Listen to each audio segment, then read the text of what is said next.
Hey, welcome to this Excel VBA introductory course. In today's world, everyone is talking about automation, and it is next to impossible to find any industry, company, or organization that does not use or can't benefit from Excel VBA macros.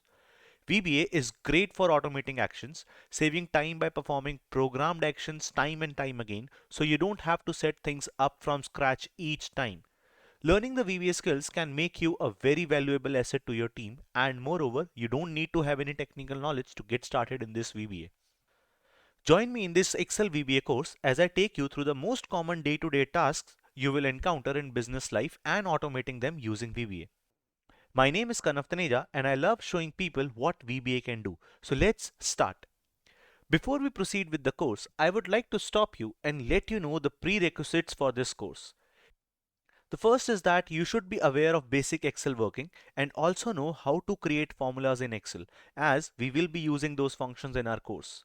And lastly, knowing how to use relative and absolute references will make more sense when you deal with cell offset and other techniques.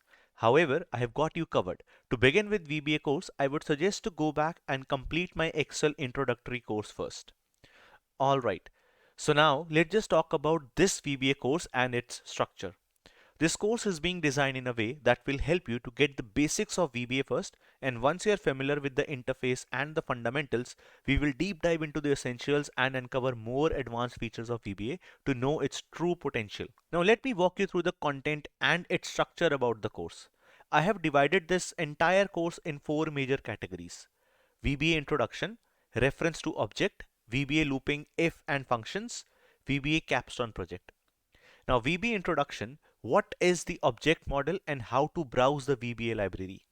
Methods and properties. We will learn how we can record the macros, how to choose a correct VBA syntax. Next, reference to objects. In this section, we will learn how we can refer to the different cells. We will learn how we can work with the special cells properties in Excel, worksheets reference, workbooks reference, objects properties and their methods, and last we will also see how we can work with different folders and files. Looping if and functions. Leverage Excel built-in functions. If statements, we will see how the logical statements work. Error handling, because that is also very crucial for the VBA. Then we will also learn some more advanced features like looping, working with arrays, and then we will lastly create the VBA custom functions. And last not the least, we will have our VBA capstone project. We will be delivering the end-to-end VBA project from scratch to practice all the features we have learned so far in the journey. This will give you the confidence about the tool. And also, at the end of every section, there are quizzes and activities for you to practice. So now, without wasting your time, let's start our journey.